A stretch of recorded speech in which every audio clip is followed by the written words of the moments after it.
देताना मतदारांनी कुठल्या मुद्द्यांचा विचार केलाय याविषयी आपल्याला बोलायचं आहे। देशाच्या विकासासाठी 26% जणांनी मतदान केलेलं आहे।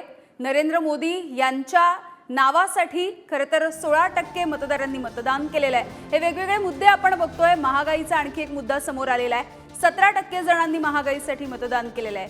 परिवर्तन या एका मुद्द्यासाठी 15%, बेरोजगारीच्या मुद्द्यासाठी 8% लोकांनी मतदान केलंय, तर इंडिया आघाडी या मुद्द्यासाठी 5% लोकांनी मतदान केल्याचा आतापर्यंतचा पोल सांगतोय।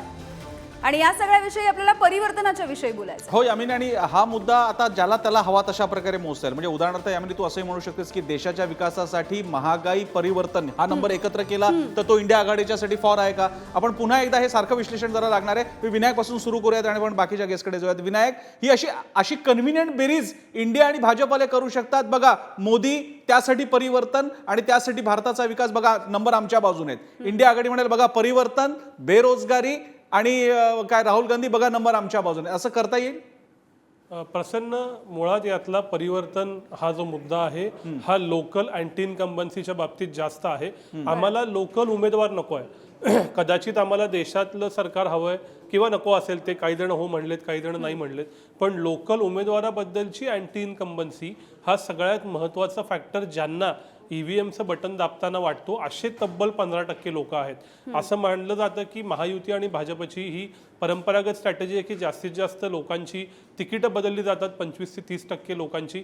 यावेळेला मात्र महाराष्ट्रात ते दिसलं नाही, काही ठराविक ठिकाणचीच तिकीटं बदलली गेली। त्यामुळे परिवर्तनाचा अर्थ हा लोकल उमेदवाराबद्दलची अँटी इन्कम्बन्सी असाच घ्यावा आणि आपल्या सर्वेत नाही असंच दिसतंय। कारण तो 15% आकडा मोठा आहे की लोकल खासदार नको म्हणून आम्हाला बदलायचं। याचा दुसरा अर्थ असा की इलेक्शन काही ठिकाणी लोकलही झाली आहे आणि कोणतीही वेव नाही आहे आयदर प्रो नरेंद्र मोदी किंवा अँटी नरेंद्र मोदी, आणि लोकल इलेक्शनमध्ये मग उमेदवार मॅटर करतो।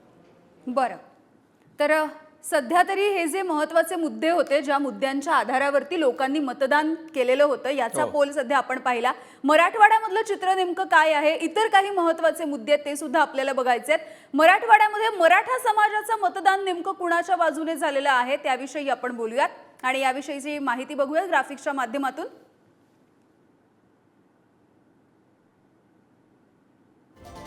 मराठवाडा महायुतीला 32%, महाविकास आघाडी 65% आणि इतरांना 3% असं मतदान दिसतंय मराठा समाजाचं। मराठवाड्यात मराठा समाजाचं मतदान कोणाच्या बाजूने? आम्ही ज्यांना रिस्पॉन्डंट्स प्रतिसादक होते त्याच्यापैकी महायुती 32%, 65% प्रतिसादक म्हणत होते मवियाच्या बाजूने। हे सगळे मराठा मतदानाच्या बाबतीत आपण बोलतोय। आणि उर्वरित होते ते 3 अन्य कोणी अपक्ष असतील, छोटे पक्ष असतील।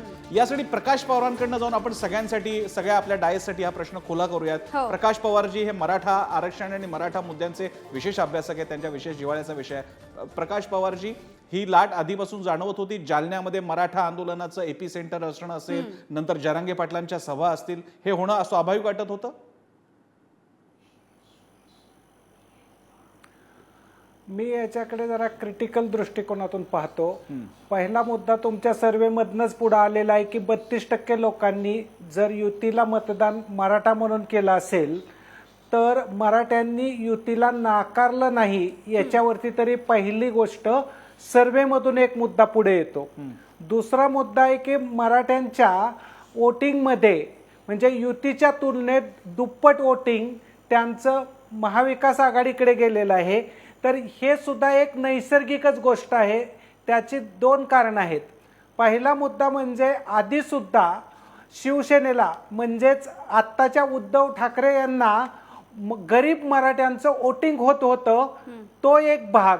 आणि जे संस्थेमध्ये असतात असे काँग्रेसचे अधिक राष्ट्रवादी काँग्रेसचे मतदार, यातून ते मतदान तुम्हाला दुप्पट दिसतं। म्हणजे याचा फायनल निष्कर्ष जर काढायचा झाला तर गरीब वोटर जे पूर्वी होते ते आहेत तसेच उद्धव ठाकरे यांच्या शिवसेनेकडे राहिलेले आहेत। जे संस्थांमध्ये नोकरीला आहेत आणि संस्था ज्यांच्या ताब्यात आहे ते काँग्रेस आणि राष्ट्रवादी काँग्रेसकडे गेले।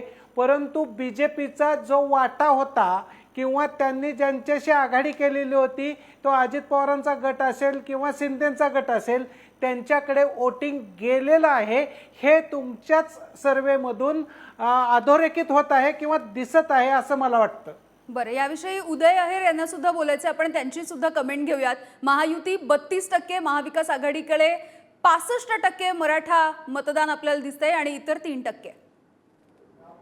नाही, याच्यामध्ये सगळ्यात महत्त्वाची गोष्ट अशी आहे की स्वर्गीय विनायकराव मेटे साहेबांच्या सोबत मराठा आरक्षण चळवळीमध्ये मी गेले अनेक वर्ष काम केलेलं आहे. त्यामुळे मला या मुद्द्यावर खरं तर बोलायचं आहे. साहेब स्वतः मराठवाड्यातले होते. मराठा समाज हा कोणत्याही पद्धतीने या वेळेला महायुतीला सोडून गेलेला नाही, हे मी ठामपणाने सांगू शकतो. याची कारणं आहेत. देवेंद्रजी फडणवीस यांनी ज्या वेळेला ते आरक्षण दिलं होतं ते पण लोकांना माहिती आहे. आत्ताच्या गव्हर्नमेंटने, शिंदे सरकार, अजितदादा पवार साहेब आणि देवेंद्रजी फडणवीस यांनी जे आरक्षण दिलेलं आहे त्याच्याविषयी पण लोकांना माहिती आहे. मुद्दा फक्त ओबीसीतून आरक्षण द्यायचं किंवा नाही द्यायचा एवढ्यापुरता आहे. परंतु आरक्षण दिलेलं आहे आणि वेगवेगळ्या ज्या काही योजना ज्या आहेत त्या मराठा समाजातील तरुणांसाठी हे सरकार देतं आहे. विशेषतः महाराष्ट्र सरकार देत आहे याची खात्री महाराष्ट्रातल्या तमाम मराठ्यांना आहे. आणि म्हणून मला खात्रीने सांगावं असं वाटतं, मी आपल्या सर्वेचा निश्चितपणे आदर करतो. परंतु हे जे काही महायुतीला मिळालेली कमी मतं जी दाखवली जात आहेत ते निश्चित निकाल ज्या दिवशी लागेल त्या दिवशी आपल्याला लक्षात येईल की अशा पद्धतीचा ट्रेंड मराठवाड्यामध्ये काय महाराष्ट्रामध्ये कुठेही नव्हता की महायुतीच्या विरोधामध्ये मराठा समाज होता. असा ट्रेंड नव्हता. आयरजी तुम्ही बाजू घेणं स्वाभाविक आहे, ते मी मान्य करतो. बीडमध्ये काय चाललंय हे आपल्याला सुद्धा माहिती आहे. कोणते दोन समाजांमध्ये अगदी ढाब्यावर सुद्धा जायचं की नाही आणि त्यासाठी दंड कसा लावायचा इथपर्यंत कसं झालेलं आहे. आता मला सांगा, ते दोन समाज आहेत ते ज्याच्यावरती बहिष्कार टाकला जातो आहे, ज्यांचा उमेदवार तुमच्या पक्षातर्फे आहे, इथे या लेवलला जर का बहिष्काराच्या भाषा असतील तर तुम्ही कोणत्या आधारावर म्हणतायत की मराठा समाज आमच्या बाजूने म्हणून? प्रसन्नजी, हा जो विषय आहे बीड मधला जो काही आपण बहिष्काराचा विषय सांगितलेला आहे तो एका व्यक्तीने फक्त त्यामध्ये चुकून त्या ठिकाणी त्याचं भाषण ते रेकॉर्ड झालं, ते त्याचं एकट्याचं मत होतं. ते काही पक्षाचं किंवा ते त्या पर्टिक्युलर समाजाचं ते मत नाही. मराठा समाज हे सगळं जाणून आहे. त्याविषयी जरांगे पाटलांनी देखील स्टेटमेंट केलेलं होतं. त्याविषयी अनेक नेत्यांनी बोललेले होते. तिथले एसपी त्या ठिकाणी जाऊन आले होते. आणि असं कुठेही झालेलं नाहीये. फक्त एक गोष्ट निश्चितपणाने आहे की समाजामध्ये रोष होता. फक्त रोष तो काही महायुतीच्या विरोधामध्ये होता असं नाही.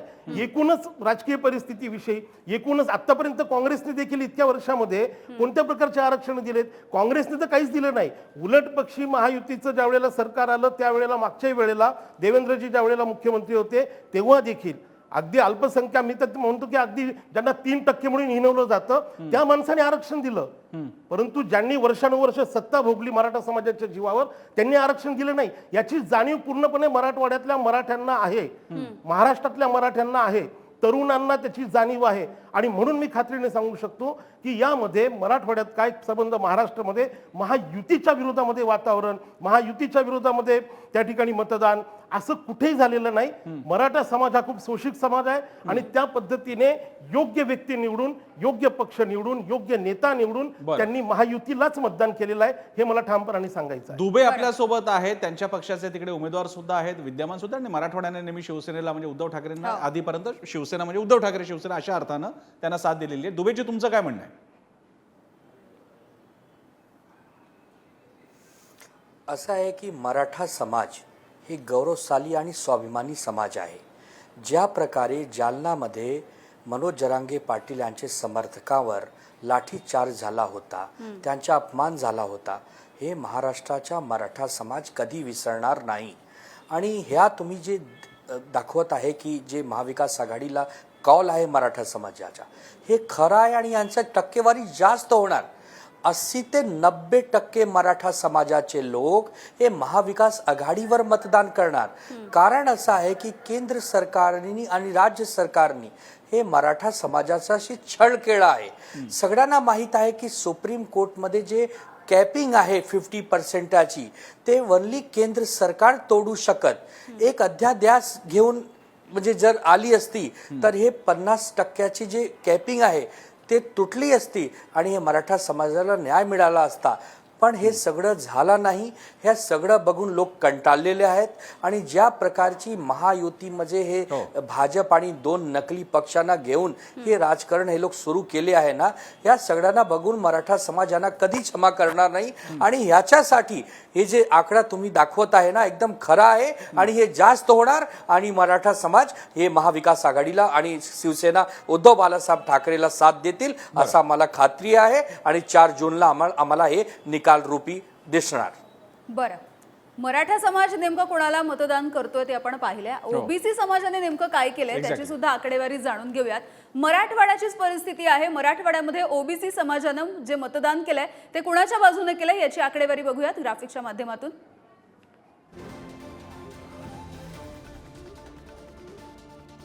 मराठवाड्यामधलं ओबीसींनी कोणाला मतदान केलंय याची आकडेवारी. यात महायुती 65%, महाविकास आघाडी 30% आणि इतर 5% असं आहे. महायुती 65%, ओबीसींना जे प्रतिसादक होते 65% म्हणाले त्यांनी महायुतीला केलेले, 30% महाविकास आघाडीला आणि 5% इतर. याच्यात यामिनी हे पण एक सहज लक्षात येण्यासारखं आहे, ओबीसी हा भाजपचा बेस मानला जातो. मराठ्यांनी यावेळी जागा आपला पॉलिटिकल प्रेफरन्स बदलल्याचं चित्र आहे की काय असं वाटावं अशी स्थिती आहे. भाजपचा मात्र हा बेस टिकून राहिलेला आहे. जरी असं वाटत होतं की भाजप यावेळी मराठ्यांच्या बाजूने आरक्षण आणि विविध बाकीच्या सोयी सुविधा देण्याचा प्रयत्न करत होता तरी सुद्धा तो बेस राहिलेला आहे. पुन्हा एकदा प्रकाश पवारांकडे जाऊन आपण ओबीसींचा मुद्दा सगळ्यांकडे घेऊन जाऊया यामिनी. प्रकाश पवारजी, ओबीसींचा प्रतिसाद.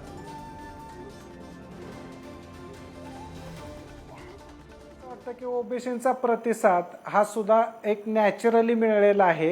याचं कारण तुम्हाला पहिलं समजून घेतलं पाहिजे की पंतप्रधान नरेंद्र मोदी यांची सगळी भाषणं आणि त्यांची जे मराठवाड्यातली जरी तुम्ही भाषणं काढली तरी त्यांनी ओबीसींची बाजू घेऊन बोलत होते. आणि दुसरा मुद्दा जो अत्यंत महत्वाचा आहे की तो निवडणुकीच्या आधीपर्यंत काही काळ ओबीसी व्हर्सेस महाराष्ट्रातील मुख्य लिडरशिप म्हणजे उदाहरणार्थ देवेंद्र फडणवीस यांच्यामध्ये काहीतरी असा संघर्ष होता. तो निवडणुकीमध्ये मिटवला गेला संघर्ष आणि तो संघर्ष मिटवल्यानंतर जे तिकिटांचं वाटप सुद्धा झालं ते एका अर्थाने ओबीसींना प्राधान्य देणारं झालं. आणि या सगळ्या मुद्द्यांवरती तुम्ही जर नीट बघायला गेला तर पार्टीनं ओबीसी बरोबर जुळवून घेतलं, राष्ट्रीय लिडरशिपने ओबीसींचा प्रचार केला, स्थानिक पातळीवरच्या ओबीसींना याच्यामुळे भाजप हा पक्ष किंवा एकूण ते एनडीए ही आघाडीच योग्य वाटणं साहजिक होतं. याच्यामुळे खरं तर आत्ताच्या निवडणुकीमध्ये काय चॅलेंज निर्माण होईल असं जर पाहायला गेलं तर मला असं वाटतं की एनडीए स्पर्धेत असण्याची पण एक शक्यता याच्यामुळे क्रिएट होते. त्यांचं पूर्णपणे म्हणजे मराठ्यांनी वोटिंग केलं म्हणून त्यांच्या सगळ्या जागा पडतील असं काही चित्र निर्माण होत नाही. एकूण तुम्ही दोन्ही मराठ्यांची आकडेवारी सांगितली आणि ओबीसींची सांगितली.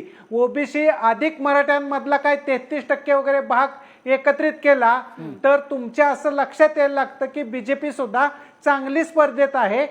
हा निष्कर्ष निघू शकतो. इथे विनायक, इथे तुझी कमेंट सुद्धा हे कॉम्बिनेशन. पवार सरांच्या म्हणण्याशी मी सहमत आहे. आपण मराठवाड्यातल्या 8 मतदारसंघांचा हा विशेष अभ्यास यासाठी केला की तिथं सातत्यानं मराठा आरक्षणाचा प्रश्न होता, ओबीसीचे प्रश्न होते आणि जसं तू उल्लेख केलास त्या पद्धतीनं वेगवेगळे त्याचे रिपरकेशन्स दिसत होते. त्यामुळं मराठा समाज कुणाकडे जातोय आणि ओबीसी समाज कुणाकडे जातोय दिसतं. पूर्ण एका बाजूला जरी झुकलेलं नसलं तरी हे बेरजेचं राजकारण कुणाला दिसतंय आणि याच्यामुळं आपण बघितलं की 8ही जागा स्पर्धेत आहेत. मात्र महायुतीचा जो आकडा आपण काल दाखवला 41 वरून तो 27 ते 32 असा आला आपल्या सर्व्हेमध्ये, हा कमी जिथून येतोय त्यातला एक महत्वाचा रिजन मराठवाडा आहे. कारण या अटीतटीच्या लढतीत काही ठिकाणी बेरीज ही महाविकास आघाडीच्या बाजूने जाते आणि तिथल्या जागा मात्र महायुतीच्या कमी होताना दिसतात. याचं आकड्यातलं जर का आपल्याला इम्प्लिकेशन बघायचं असेल तर. प्रसन्न. बरं, मला असं वाटतं महायुतीचा आकडा इथे चांगला दिसतोय, त्यामुळे आपण उदय आहेर यांची सुद्धा कमेंट यावरती घेऊयात. उदयजी. नाही, मला फक्त एक यामध्ये विषय सांगायचा असा आहे की जसं आपण मराठा आरक्षणाच्या बद्दल बोललो, मराठा समाजाच्या बद्दल बोललो, त्याच पद्धतीने आपण ओबीसीच्या बद्दल बोलतोय. मला फक्त एक गोष्ट प्रकर्षाने आपल्या सगळ्यांच्या लक्षात आणून द्यायची आहे की ओबीसी मध्ये सगळ्यात मोठा समाज जर कोणता असेल ह्या राज्यामध्ये, सगळ्यात मोठा समाज तो कुणबी समाज आहे. महाराष्ट्रामधल्या अनेक जिल्ह्यांमधल्या मराठ्यांचं कुणबी हे सर्टिफिकेट ऑलरेडी झालेलं आहे.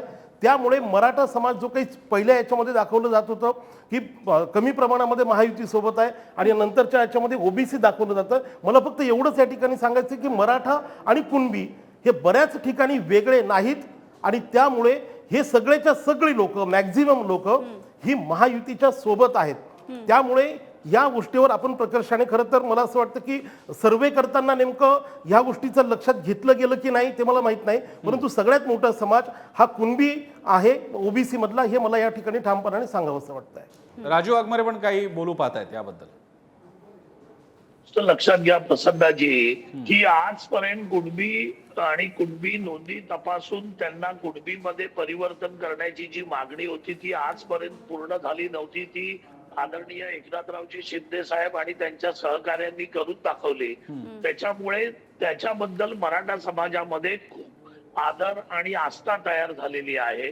आणि जसं आता आहिर म्हणाले की नोंद करत असताना तो ओबीसी आहे की तो मराठा आहे, याच्यामधली गल्लत जी आहे ती काही प्रमाणात जर पर्सेंटेज वाईज आपण पकडली तर ती जर गल्लत झाली असेल तर मग महायुतीला मराठा समाजाचं पण तेवढंच प्राधान्य 35% जास्त मिळू शकतं. आणि ते प्राधान्य जे आहे ते उभाटाकडे जे जात आहे किंवा महाविकास आघाडीकडे जात आहे असं जर म्हणलं आपण म्हणणं संयुक्तिक करणार नाही.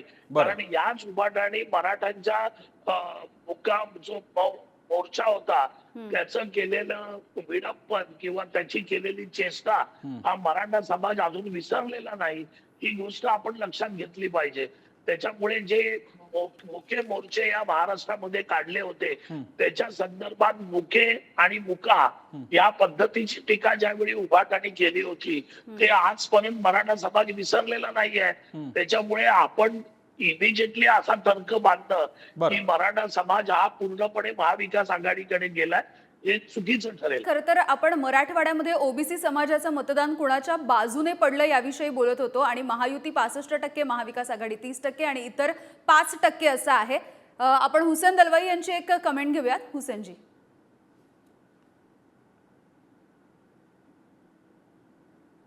म्हणजे नम्रता, याविषयी आपण विचार करत असताना सर्व अमुक एक जात अमक्याच्या मागेच आहे असं धरून चालणार नाही. कारण जातीमध्ये वेगवेगळे प्रश्न आहेत. कुणाला महागाईचा प्रश्न आहे, कुणाला बेकारीचा प्रश्न आहे, कुणाला सगळं मिळतंय ते खुशाल चेंडूही आहेत.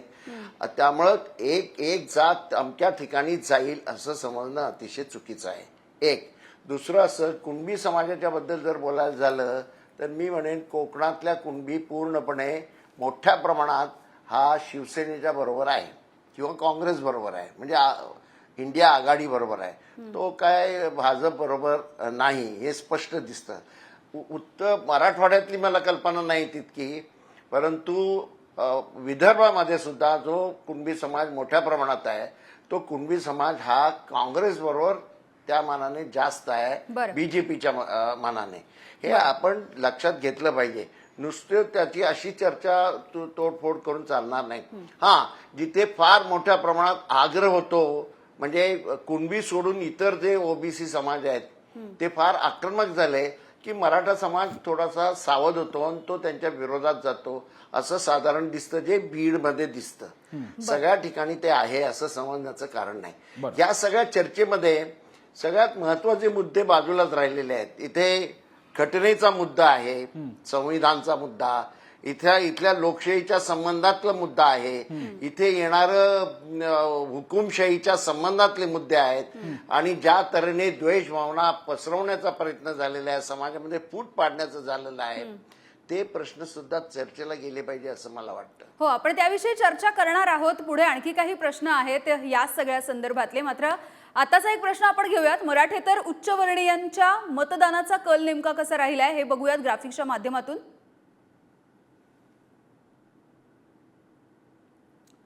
तर मराठेतर उच्चवर्णीयांच्या मतदानाचा कल महायुती 80% आणि महाविकास आघाडी 20%. आता इथे पुन्हा विनायककडे जावं लागेल. विनायक, मराठेतर उच्चवर्णीय म्हणजे मराठा ही स्वतः उच्चवर्णीय जात आहे आणि त्याच्या व्यतिरिक्त उच्चवर्णीय जाती मग अगदी बोटावर मोजण्या इतके असतील की ज्यांची संख्या तुलनेनं मराठ्यांइतकी नाहीये. ब्राह्मण आहेत, लिंगायत आहेत आणि आणखी सुद्धा काही जाती आहेत किंवा काही जाती आहेत की ज्या या सगळ्यांच्या मधल्या स्टेप्समध्ये कुठे कुठे आहेत पण त्या उच्चवर्णीय मानल्या जातात.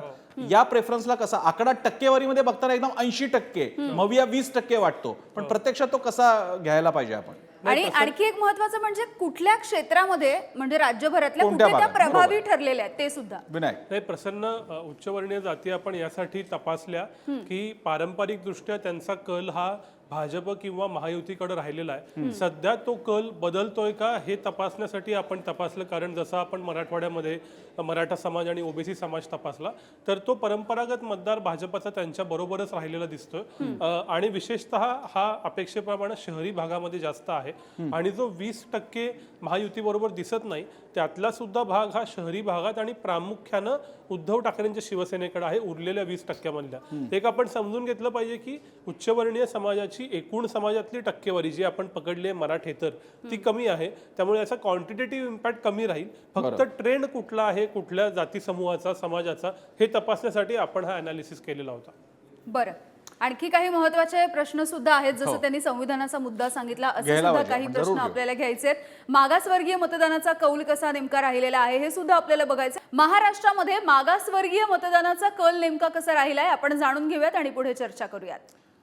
मागासवर्गीय मतदान यावेळी आम्ही अनेक अर्थांनी महत्वाचं होतं. साधारणपणे हा जर का डिक्लाइन पाहिला आपण 2019च्या तुलनेमध्ये भाजपला 2019च्या तुलनेत आपल्या रिस्पॉन्डंट पैकी, हा आकडा इकडे महत्वाचा आहे, आपल्या प्रतिसादकांपैकी 20% जे होते आता मात्र तो आकडा 14%च्या आसपास आहे. 6%ची घट आपल्याला पाहायला मिळते. महाराष्ट्रातील मागासवर्गीय मतदानाचा हा कल आहे जो आमच्या प्रतिसादकांनी, ज्याच्यामध्ये जे मागासवर्गीय असतील त्यांनी दिलेला आहे, हा आपल्याला एक पाहायला मिळाला. त्याच्या पुढे जर का आपण गेलो तर 2019च्या तुलनेमध्ये 2024 मध्ये वंचितला मिळणाऱ्या मतदानाचा प्रभाव 25 ते 30% हा कमी झालेला आहे बघायला आपल्याला मिळतोय. तोही या दोन्ही बाबतीत पहिल्यांदा एक विनायककडनं कमेंट घेऊया आणि त्यानंतर राजू वाघमारे आणि आहेर आणि बाकीच्यांकडे पण आपण जाणार आहोत. विनायक, जसं आपण सांगितलं त्या पद्धतीनं हा आपले जे रिस्पॉन्डंट आहेत आणि त्यातले जे मागासवर्गीय समाजाचे रिस्पॉन्डंट आहेत त्यांच्यापैकी तो जर का आपण 100 एकूण आकडा पकडला तर 20 लोकांनी गेल्या वेळेला भाजप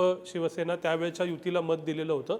आता मात्र हा टक्का घटून 14%वरती आलाय. म्हणजे आत्ता, कारण आपण प्रश्न असा विचारला होता सर्व रिस्पॉन्डंटना की 2019ला तुम्ही कुणाला मत दिलं होतं, जेणेकरून मताचा स्विंग आपल्याला कळावा. यातून हा आकडा आहे. आणि दुसरं, गेल्या वेळी ज्यांनी वंचित बहुजन आघाडीला मत दिलेलं होतं त्यापेक्षा आत्ता वंचित बहुजन आघाडी स्वीकारणाऱ्यांची संख्या ही 30%नं कमी झालेली आहे. पहिला आकडा ऍब्सोल्यूट आहे 20 ते 14, दुसरा आकडा मात्र पर्सेंटेज मधला कमी झालेला. याचं कारण गेल्या वेळेला वंचित बहुजन आघाडीमध्ये काही बहुतांश ठिकाणी AIMIM होती, आता मात्र ते वेगवेगळे लढलेले आहेत. त्यामुळं एकूण ब्रॉड ट्रेंड समजून घ्यायचा असेल तर संविधानाची चर्चा झाली, आपल्या चर्चेतही ते मुद्दे आले, 400 पारचा हे झाला. याच्यामुळं मागासवर्गीय समाज हा महायुतीकडून थोडासा कमी झाल्याचं दिसतं त्यांचं मत द्यायचं प्रमाण, आणि वंचित बहुजन आघाडीचा प्रभावही कमी झाल्याचा दिसतो. मात्र तो अजूनही फील्डवरती आहे हे सुद्धा इथे नमूद करायला सांगू. म्हणजे वंचितचा प्रभाव आहे पण तो पूर्वी इतकाच राहिलाय का हा डिस्प्युटेड मुद्दा आहे.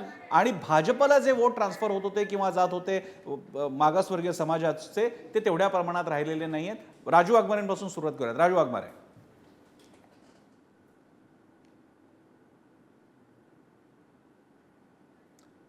राजू वाघमारेंशी पुन्हा लिंकशी आपली अडचण येते. पुन्हा पण ते समोर आले तर आपण त्यांच्याकडे जाऊयात. आपल्याला अमोल मिटकरी सुद्धा इकडे दिसत आहेत. अमोल मिटकरीजी, आमचा सर्वे सांगतोय वंचितची ताकद तुलनेनं घटलेली आहे आमच्या रिस्पॉन्डंट पैकी, आणि महत्वाचं म्हणजे भाजपकडे वळणारा मागासवर्गीय टक्का, मागासवर्गीय समाजाचा मतदानाचा टक्का यावेळी घटलेला दिसतोय. मी आता चर्चेत सहभागी ज्या वेळेस झालो त्याला अर्धा तास झाला. त्या वेळेत मी जरा काही मान्यवरांची मनोगत पण त्या तुमच्या चॅनलवर ऐकली. त्याच्यामध्ये मला एक तर प्रसन्नजी उच्चवर्णीय आणि मागासवर्गीय हा क्रायटेरियाच नेमका काय तो कळला नाही. त्याच्यामध्ये खुला प्रवर्ग, इतर मागासवर्ग, शेड्यूल ट्राईब, शेड्यूल कास्ट असं वर्गीकरण झालं असतं तर ते थोडं म्हणजे माझ्यासारख्या एखाद्या चळवळीत काम करणाऱ्याला ते जरा आम्ही केलं ना, आम्ही मराठा सांगितले. अमोल मिटकरजी, आम्ही मराठा सांगितले, मराठेतर उच्चवर्णीय सांगितले, आम्ही मुस्लिम सांगितले आणि आम्ही मागासवर्गीय सुद्धा सांगतोय, ओबीसी पण सांगितले. मग आता उरलं कोण? शेड्यूल ट्राईब्सची तुलना करता शेड्यूल कास्टची जेवढी संख्या आहे मतदानावर प्रभाव टाकणारी आम्ही ती प्रामुख्याने घेतलीये. चारही प्रमुख समाज आपण सांगितले. ते बरोबर आहे, ते म्हणणं नाही माझं. पण ते उच्चवर्णीय आणि मागासवर्गीय असे जे दोन हे वापरले गेले त्याच्याकरता विशेष अलंकार, ते मला नाही पटले, बाकी चित्रांना पटले ठीक आहे. असते, तो त्यांचा वैयक्तिक ठीक आहे, प्रश्न ठीक आहे. दुसरं मला एक सांगायचं होतं की मग हुसेन दलवाई साहेब चर्चेमध्ये होते, त्यांनी सांगितलं का इथे ओबीसी फॅक्टर महायुतीला मिळालेला नाही. आता मी विदर्भामध्ये प्रामुख्यानं 2 ओबीसीच्या मोठ्या जाती दिसतात तुम्हाला. हो. नागपूर, वर्धा या भागात तुम्ही जितका मोठ्या प्रमाणात कुणबी समाज विदर्भामध्ये आहे, त्याच्या तुलनेत सेकंड नंबरला तेली समाज पण आहे. आता वर्ध्याचा कालचा एक्झिट पोल जर तुम्ही बघितला असेल तर सर्वांनी रामदास तडस यांना त्या ठिकाणी विनिंग मध्ये दाखवलेला आहे. तिथे बघा तेली समाजाचा खूप मोठा प्रभाव, म्हणजे ओबीसीची मतं आणि तुलनेत कुणबी समाजाची पण मतं. म्हणजे कालपर्यंत एक्झिट पोल येण्याच्या पूर्वीपर्यंत तिथं तुतारी चिन्हाकडून अमर काळे जे उमेदवार होते ते विजयी होतील असं साधारण ज्याने चर्चा होती, पण एक्झिट पोल नंतर ती चर्चा आता बदललेली आहे. याचा अर्थ काय की ओबीसी समाजातला मोठा घटक, त्याच्यामध्ये कुणबी असेल किंवा तेली समाज असेल किंवा इतर त्याच्यानंतरचे समाज असतील, बरोबर. यांनी सुद्धा महायुतीला पसंती दिलेली आहे. हा एक भाग म्हणजे चर्चेच्या पूर्वार्धात मी सांगतो. दुसरा, आता नॅरेटिव्ह जो सेट केला गेला होता या निवडणुकीमध्ये विरोधकांकडून, संविधान बदलायची भाषा, संविधान बदलणार, हो. हे सातत्यानं महायुतीच्या बाबतीत महाविकास आघाडीकडून बोलल्या जात होतं. अगदी तशा भाषणं पण झाल्या, तशा सभा पण झाल्या. पण हा नॅरेटिव्ह सेट करत असताना तुम्ही जो आता हे वापरला की बाबा वंचित बहुजन आघाडीला जे अनालिसिस आता माझ्यापूर्वी कोणीतरी केलंय, एक सॉरी मी लेट आलो त्याच्यामुळे नाव माहित नाही, ते त्यांचं बरोबर आहे की 2019 मध्ये वंचित बहुजन आघाडीचा जो टक्का होता तो यावेळेस तो घसरलेला आहे. पण तो महाविकास आघाडीलाच भेटला असेल का याबद्दल सुद्धा साशंकता आहे. जसं रायगड लोकसभेमध्ये महाड किंवा त्या भागामध्ये खूप मोठ्या प्रमाणामध्ये बौद्ध समाजाची मतं आहेत, पण त्यांनी त्यामध्ये बऱ्यापैकी मतं ही महायुतीला म्हणजे राष्ट्रवादी काँग्रेस पक्षाला त्या ठिकाणी म्हणजे तो त्यांचं प्राबल्य म्हणजे ते वोट तिकडे फिरलेले दिसत आहेत. तुम्हाला एक गोष्ट सातत्यानं सांगतो मी की विदर्भामध्ये असेल किंवा ऑल ओव्हर तुम्ही जी चर्चा करताय, महायुतीकडे ओबीसीचा वर्ग वळला नाही किंवा इतर वर्ग वळला नाही, हे जे काही पेरलं जाते तसं झालेलं नाही. महायुतीला चांगल्या पद्धतीने जागा भेटतील. जो वंचित कडून तुटलेला मागासवर्गीय समाज आहे तो सुद्धा महायुतीच्याच पारड्यात पडेल असा मला विश्वास आहे. दुसरं, तुम्ही आता आज आमचं अभिनंदन पण केलं पाहिजे. अरुणाचल प्रदेशमध्ये आम्ही मगाशच्या प्रवक्त्यांचं केलं, अमोल मिटकरीजी तुमच्या आधी जे राष्ट्रवादीचे होते त्यांचं केलं, पण तुमचं सुद्धा अभिनंदन या निमित्तानं, तुमचं सुद्धा अभिनंदन करायला काहीच हरकत नाहीये. 4ला बघूयात आणखी कोणाकोणाची अभिनंदन करायची आहेत ती. नाही, आता हेच तुम्हाला आम्ही परत संधी देऊ 4 तारखेला अभिनंदन करायची, कारण कालचा तुमचा पोल खूप चांगला होता, तो दिसलाय. आणि आमच्या 5 जागा ज्या तिथे विनिंग मध्ये होत्या, एकूण 15 पैकी त्यातल्या 1 जागा 2 मतांनी पराभूत झाली, 1 जागा 200 मतांनी पराभूत झाली. अरुणाचलमध्ये 3 जागा राष्ट्रवादी काँग्रेस पक्षाच्या म्हणजे दादांना त्या ठिकाणी मिळाल्या.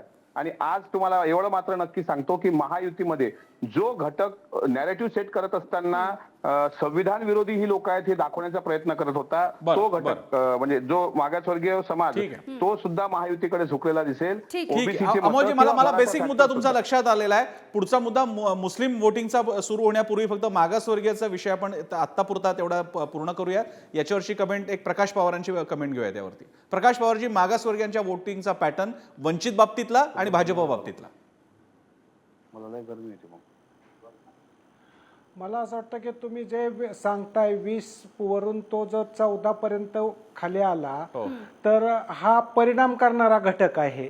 आणि परंतु हे वोटिंग किती आहे हे नीट तपासलं पाहिजे. परिणाम म्हणजे जर खूप मोठं वोटिंगचं अंतर असेल तर त्या साधारणपणे 40 पैकी 30 मतदारसंघामध्ये ह्याचा काहीच परिणाम होणार नाही.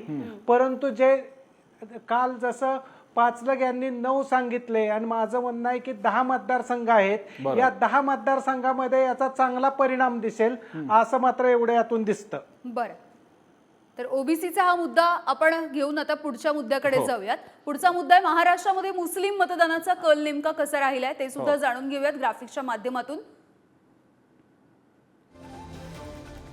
तर काँग्रेस 34%, शिवसेना 31%, राष्ट्रवादी काँग्रेस 12%, महायुतीचा जर एकूण विचार केला तर 12% आणि इतर जे आहेत ते 11% असं सध्या तरी दिसतंय. एक फक्त आपल्या सांगण्याचा पद्धतीचा भाग म्हणून फक्त हे प्रेक्षकांसाठी, आमच्या सर्व्हेमध्ये ज्यांनी प्रतिसादक रिस्पॉन्डंट म्हणून ज्यांनी भाग घेतला त्याचं हे पर्सेंटेज आहे. हे पर्सेंटेज थेट पॉप्युलेशन पर्सेंटेज बरोबर रिप्रेझेंट करण्याचं कारण नाहीये. त्या दृष्टीने आमच्या ज्यांनी आमचे सर्व्हे भरले त्यातल्या पहिला मुसलमानांचा पहिला प्रेफरन्स काँग्रेस होता, दुसरा शिवसेना ठाकरे, तिसरा राष्ट्रवादी काँग्रेस हा सुद्धा शरद पवार म्हणजे राष्ट्रवादी काँग्रेस शरदचंद्र पवार, चौथा होता महायुती आणि 5वा होता इतर. हे बघावं लागेल.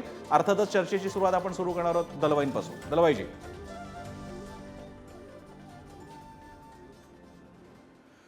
नाही, केवळ पहिल्यांदा मी ह्याच्या मागासवर्गीयांच्या संबंधामध्ये थोडंसं बोलू इच्छितो. बरं. मागासवर्गीयांच्या मध्ये घटना बदलाच्या संबंधामध्ये फार मोठं भय होतं आणि त्यामुळं मागासवर्गीय अजूनपर्यंत ज्या पद्धतीनं इकडे तिकडे जात होते आणि विशेषतः वंचितकडे जात होते, ती वंचितची संख्या एकदम खाली येईल असं मला वाटतं. कारण मी जे काय ज्या मतदारसंघात फिरलो तिथे मुस्लिम आणि दलित आणि त्यातही बौद्ध समाज हा प्रचाराशिवायच मोठ्या प्रमाणामध्ये बाहेर आला होता. ही पहिली निवडणूक माझ्या दृष्टीनं होती. मी माझ्या 17 वर्षापासून निवडणुकीमध्ये भाग घेतोय. मला पहिली निवडणूक ही अशी दिसली की ती लोकांनी आपल्या हातात घेतली होती.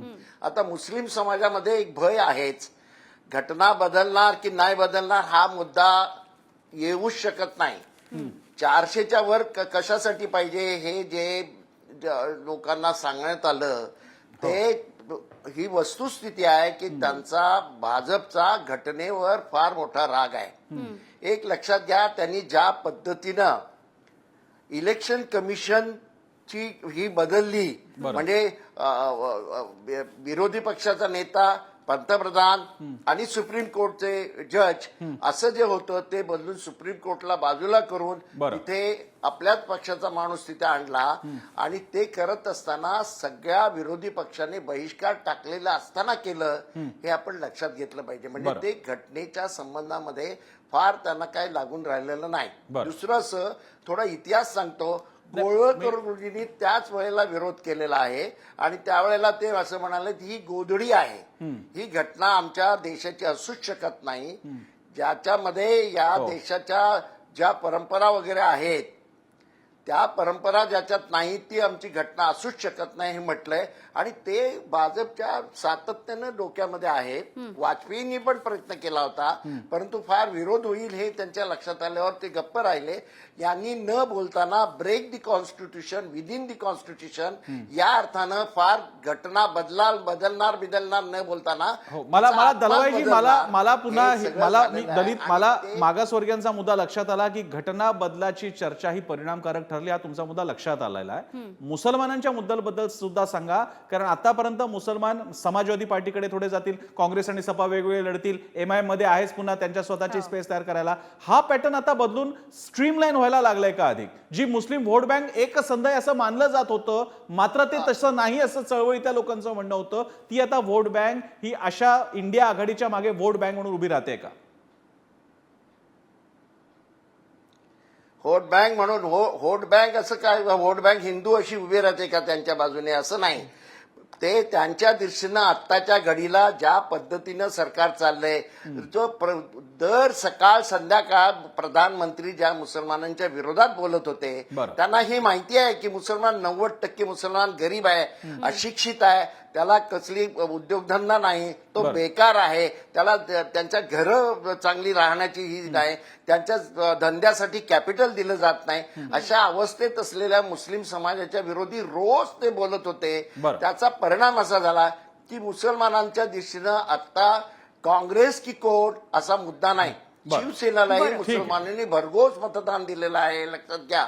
आणि आपण प्रसन्नजी आपण होता त्या याच्यामध्ये चॅनलमध्ये मी म्हणालो होतो की सरकार आता येईल ते महाराष्ट्रामध्ये शिवसेना, काँग्रेस आणि राष्ट्रवादीचं येईल तेव्हा बराच गोंधळ झाला. मला लक्षात आलेलं आहे. मला फक्त वेळेची मर्यादा बाळगावी लागेल. मी पहिल्यांदा विश्वास पाठकांकडे जातो. विश्वास पाठकजी 2 मुद्दे क्लब करून येतोय. एक, मागासवर्गीय समाजाचा पाठिंबा भाजपकडून जातोय आणि मुसलमान तर पूर्णतःच तुटताना दिसत आहेत, जे आता विश्लेषण दलवाई सांगत होते. बोला.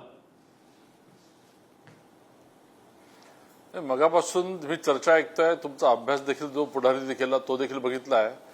पण मला एका मुद्द्याकडे तुम्हाला तुमचं लक्ष वळवायचं आहे की भारतीय जनता पार्टी जनसंघ म्हणून जेव्हा स्थापन झाली तेव्हा आमचा वोट शेअर 3% होता. हा वोट शेअर आज जवळजवळ 40% वर गेलेला आहे. काँग्रेसचा ऑल टाइम वोट शेअर हा 48% होता, तो आता 20% आलेला आहे. त्यामुळे हे जातीवाद, ओबीसी, SC, ST, मुस्लिम असं जर आम्ही करत राहिलो असतो तर आमची देखील काँग्रेस झाली असती. आज आम्ही 2014 मध्ये 283 जागा, 2019 मध्ये 303 जागा, आणि आता आम्ही जेव्हा 370 जागा म्हणतोय तर आमचं हे इन्क्लुझिव्ह असं पॉलिटिक्स आहे, पॉलिटिक्स ऑफ डेव्हलपमेंट आहे. आणि 36 कोटी जे आम्ही जे लाभार्थी निर्माण केलेले आहे ही आमची वोट बँक आहे. याच्यामध्ये मुस्लिम असतील, ओबीसी असतील, एससी असतील, एसटी असतील. त्यामुळे असं संकुचित राजकारण भारतीय जनता पार्टी कधी करत नाही. राहिला प्रश्न काँग्रेसचा, हुसेन दरवेंचा, की ज्या लोकांनी शहा बनू प्रकरण कसं हाताळलं ते आम्हाला शिकवतात. मुस्लिमांना कसं वागवायचं, काय करायचं. जे लोक तुम्ही लव जिहादच्या माध्यमातून वोटिंग करा म्हणतात ते आम्हाला घटनेबद्दल सांगतात. आम्हाला सांगा की आम्ही स्पर्धा आमच्याशीच करतो. होऊ शकतं पुढच्या वेळेस आम्ही 370 400 आम्ही टार्गेट ठेवू. यालाच तर प्रोग्रेसिव्ह थिंकिंग म्हणतात. आणि हे आम्हाला का हवं आहे तर आम्हाला 370 सारखं कलम हटवायचं आहे. आम्हाला राम मंदिरासारखे विषय हे करायचे आहे. जगामध्ये आम्हाला आर्थिक व्यवस्था मोठ्या प्रमाणात करायची आहे. गरिबांना आम्हाला अजून श्रीमंत करायचं आहे. अशा अनेक गोष्टींसाठी आम्हाला बहुमत हवं आहे. ठीक आहे, ठीक आहे. जरी विश्वास पाठकजी तुम्ही सांगत असाल तरी सुद्धा पसमानदा मुस्लिमांना एकत्र करण्याचा प्रयत्न तर भाजपने केलेला होता आणि तो भारतभरात केलेला आपण पाहिलेला आहे. पुढच्या प्रश्नाकडे वळूयात. 2019 मध्ये शिवसेनेच्या मतदारांनी यंदा नेमकी कुठल्या सेनेला पसंती दिलेली आहे? उद्धव ठाकरेंकडे नेमके किती जण वळले आणि किती जण एकनाथ शिंदे यांच्या बाजूने उभे राहिले जाणून घेऊयात. तर उद्धव ठाकरे यांच्या बाजूने 60% मतदारांचा कौल दिसतोय आणि एकनाथ शिंदे यांच्या बाजूने 40% मतदारांचा कौल दिसतोय. यामिनी इथे पुन्हा आपल्याला हे जाणून घ्यावं लागेल की हा प्रतिसाद असं मानलं जात होतं की एकनाथ शिंदे म्हणजे MMRD रिजन, मुंबईपेक्षा सुद्धा MMRD रिजन, ठाणे, कल्याण, डोंबिवली आणि कदाचित काही भागामध्ये त्यांची ताकद असेल. आणि मग हा प्रेफरन्स महाराष्ट्रभर कसा दिसलेला आहे, शहराच्या पॉकेट्समध्ये दिसलाय का, आणि मग उद्धव ठाकरेंचा प्रतिसाद कसा राहिला. एक विनायकची कमेंट घेऊन आपण बाकीच्या सगळ्या पक्षांकडे जाऊया. विनायक,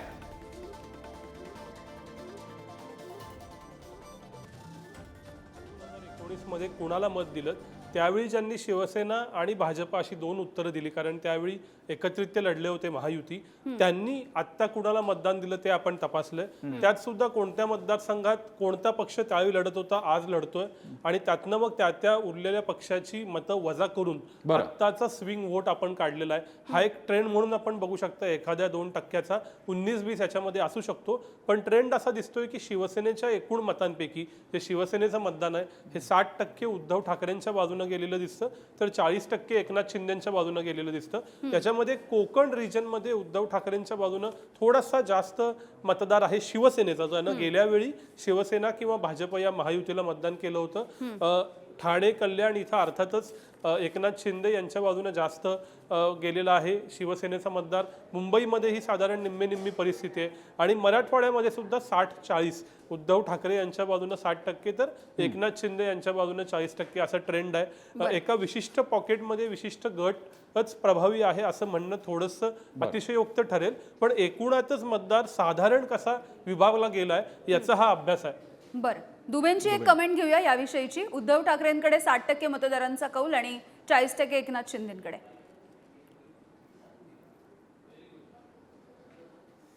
यामिनीजी, असं आहे की काही लोकांना सोडले तर पूर्ण महाराष्ट्रात आणि पूर्ण देशाचे लोकांना माहीत आहे की असल शिवसेना कोण आहे, शिवसेनेचे नेते कोण आहेत.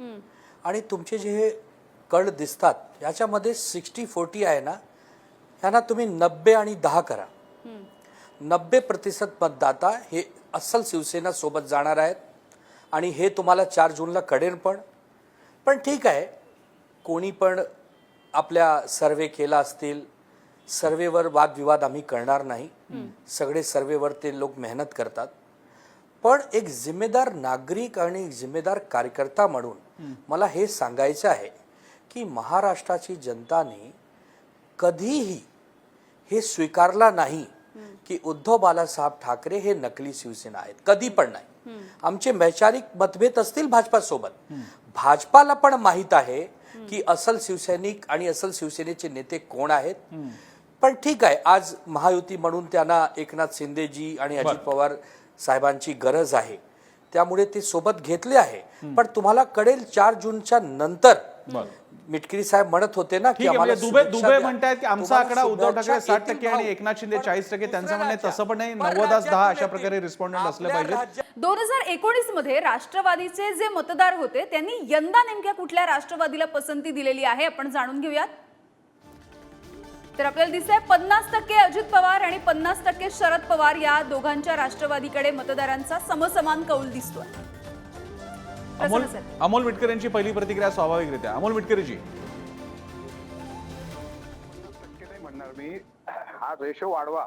जसा दुबेजींना विश्वास आहे की खरी शिवसेना, नकली शिवसेना, असली शिवसेना बाबतीत ते बोलत होते, त्यांनी प्रामाणिकपणे कबूल केलं पाहिजे. अरुणाचल प्रदेशमध्ये आता राष्ट्रवादी काँग्रेसनी खातं उघडलं. एक गोष्ट लक्षात घ्या, महाराष्ट्रामध्ये आदरणीय अजितदादा हे काम करणारे नेते आहेत हे प्रत्येक व्यक्तीला माहित आहे. म्हणून त्यांच्या नेतृत्वावर विश्वास ठेवून महायुती ज्या ज्या ठिकाणी जागा लढल्या त्या त्या ठिकाणी राष्ट्रवादीच्या वोटर्सनी प्रामाणिकपणे काम केलं. ते तुम्हाला सगळ्या ठिकाणी दिसेल. सातारा, सांगली, कोल्हापूर ज्या ज्या ठिकाणी आता निकाल येतील त्यामध्ये राष्ट्रवादी काँग्रेस पक्षाचा फार मोठा सहभाग दिसेल. त्यामुळे 50-50 म्हणता येणार नाही. एक 80-20 म्हणा तुम्ही. ठीक आहे. तुतारी गटाकडे 20-25% म्हणा, 75% आमचंच मतदान महायुतीमध्ये राहणार राष्ट्रवादी काँग्रेस. एक हुसेन दलवाई ना, कारण राष्ट्रवादी शरदचंद्र पवार गटाचं कोणी नाहीये, पण दलवाई त्यांच्या सहकारी पक्षापैकी आहे. दलवाईजी, तुमचा अनुभव काय सांगतोय? तुम्ही सुद्धा राज्यात फिरलेला आहात. अजित पवार आणि शरद पवार दोन्ही राष्ट्रवादीला 50-50% प्रतिसाद मिळतोय. तुमचं काय म्हणणं आहे? नाही 50-50% मलाही ते बरोबर वाटत नाही. शिवसेना काय किंवा राष्ट्रवादी काय, त्यांच्याबद्दल एक खरी शिवसेना आणि खरा राष्ट्रवादी यांच्याबद्दल लोकांमध्ये एक त्यांच्यावर अन्याय झालेला आहे आणि त्यांना सहानुभूतीची लाट फार मोठ्या प्रमाणात होती हे लक्षात घ्या. मी तर म्हणेन पवार साहेबांची इमेज अधिक वाढलेली आहे आणि या संबंधात लोक त्यांच्या बरोबरच आहेत. मी साताऱ्याचं सांगेन तुम्हाला उदाहरण, इतर ठिकाणची उदाहरणं आहेत. अगदी तुम्ही बारामती मध्ये सुद्धा. ठीक आहे, दलवाईंचं म्हणणं आहे की शरद पवारांना सहानुभूतीचा फायदा मिळतो. एक राजू वाघमारेंची छोटीशी कमेंट शिवसेनेबद्दलची. 60% उद्धव ठाकरेंना प्रतिसाद आहे, 40% शिंदे.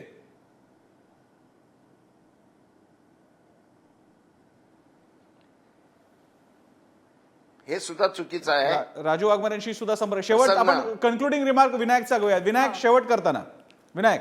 प्रसन्न, हेच सांगायला आवडेल की दरवेळेला जो पोल दिला जातो ते नक्की का घडतं याचे ट्रेंड आपण मांडायचा प्रयत्न केला. सोशिओ पॉलिटिकल अनालिसिस मांडायचा प्रयत्न केला. आपण एखादा ट्रेंड का देतो हे सांगून जास्तीत जास्त ट्रान्सपरन्सी पुढारीच्या या एक्झिट पोलमध्ये यावी, जिथं आपण 30,000हून अधिक 29,000हून अधिक सॅम्पल इन पर्सन केली. यासाठीचा प्रयत्न होता. ही चर्चा अशीच चालू राहीलच. 4 जूनला खरा निकाल कळेल, त्यानंतर बघूया की हे ट्रेंड किती यशस्वी होतात.